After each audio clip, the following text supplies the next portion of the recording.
নমস্কার বন্ধুরা, আমার রান্নাঘরে আপনাদের সবাইকে অনেক অনেক স্বাগত জানাই। আজকে আমি বানাবো লঙ্কার বড়া। আর এই লঙ্কার বড়া কিন্তু গরমের দিন হোক কিংবা ঠান্ডার দিন, যে সময় আপনি বানিয়ে খাবেন খেতে কিন্তু অনেকই ভালো লাগে। আর বানানো কতটা সহজ সেটা আমি আপনাদেরকে দেখাবো।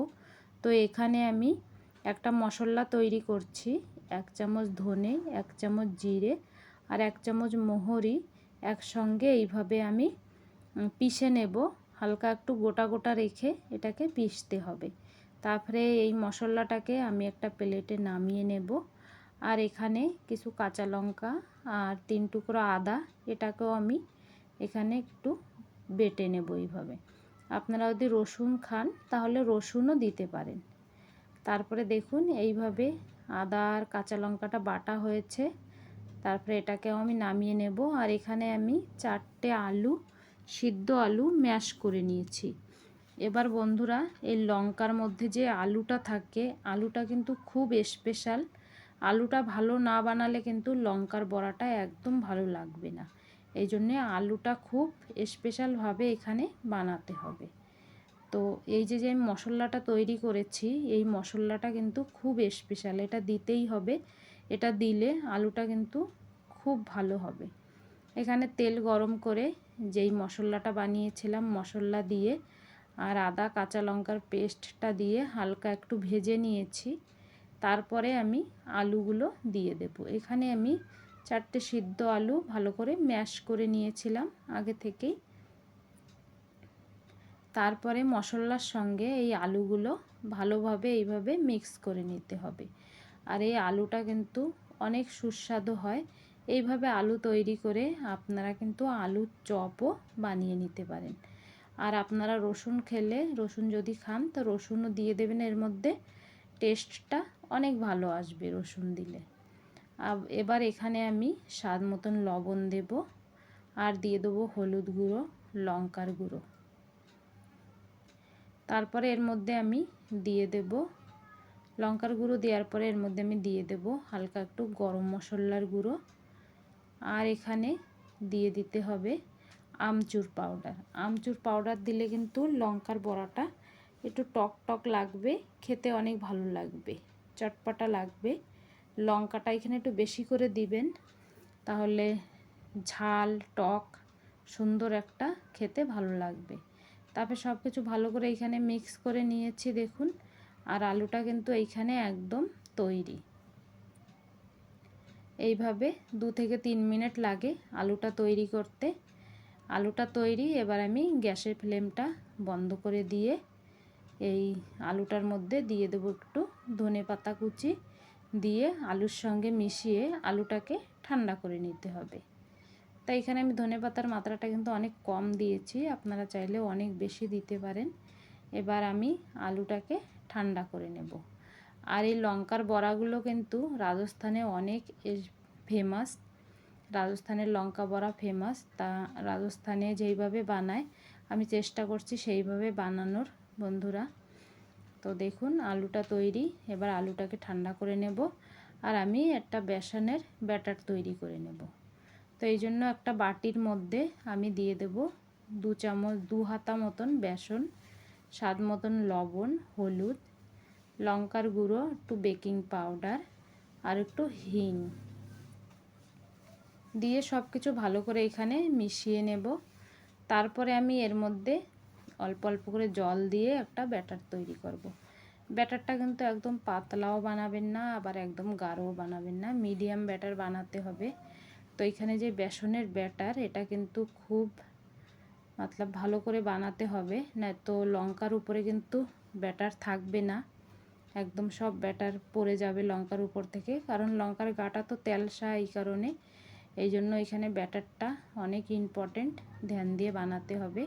আমি আপনাদের দেখাচ্ছি কীরকম গাঢ় ব্যাটার বানাবেন, তাহলে লঙ্কার গায়ে ব্যাটারটা ভালো সুন্দরভাবে লেগে থাকবে। এই দেখুন এরকম পাতলা ব্যাটার তৈরি করবেন। একটা হাতা নিয়ে এইভাবে একটা দাগ কেটে নেবেন। দেখুন ব্যাটারটা এদিকেও আসছে না, ওদিকেও যাচ্ছে না, দাগটাই আছে। এইভাবে ব্যাটারটাকে তৈরি করে নেবেন। ব্যাটার এখানে আমাদের তৈরি।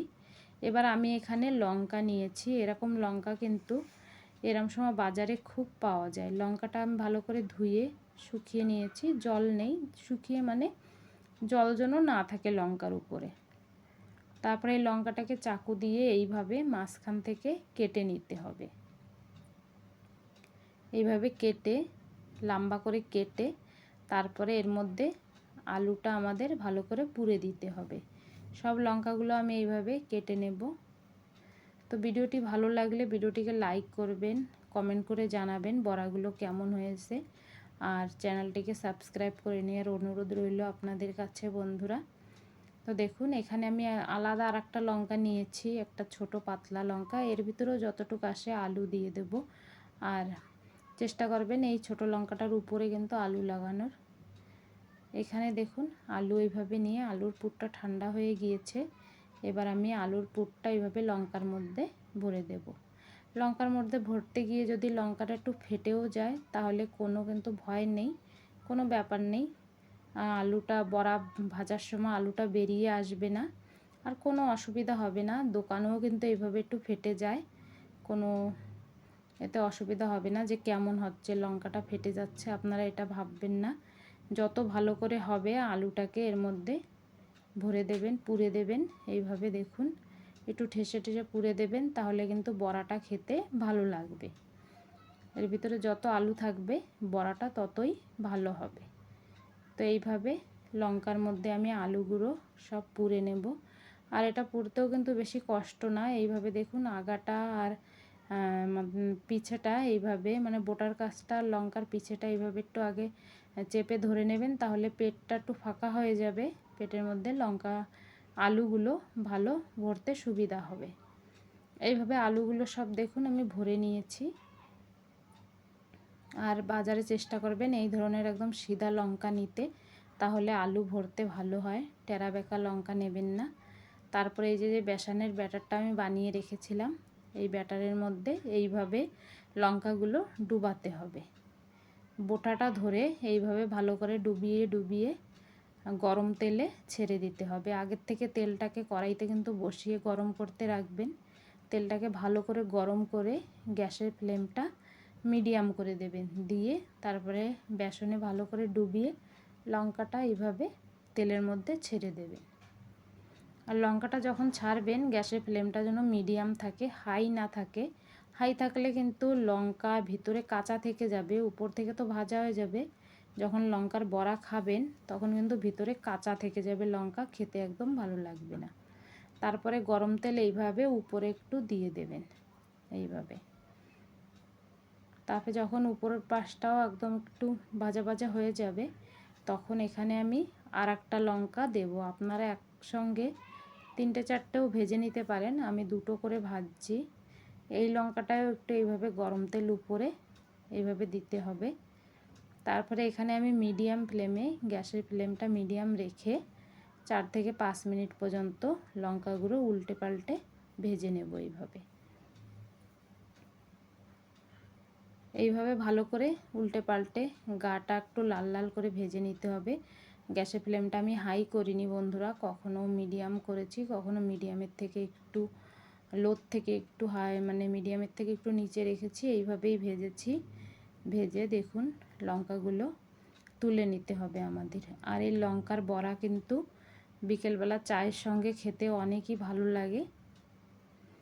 আর এরকম বড়া বাজারে কিনতে অনেক দাম লাগে, আর ঘরে কিন্তু একদম অল্প খরচে অল্প সময় আপনারা অনেক বড়া তৈরি করে খেতে পারেন, আর একদম টেস্ট বাজারের মতনই আসবে।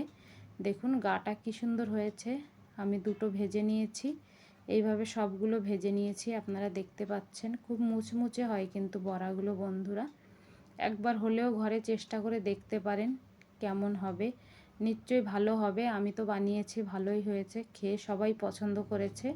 আপনারাও বানালে ভালো হবে, খেয়ে সবাই পছন্দ করবে। একটা আমি কেটে দেখাচ্ছি যে লঙ্কাটা কি সুন্দর গলে গিয়েছে ভিতরে, এ দেখুন।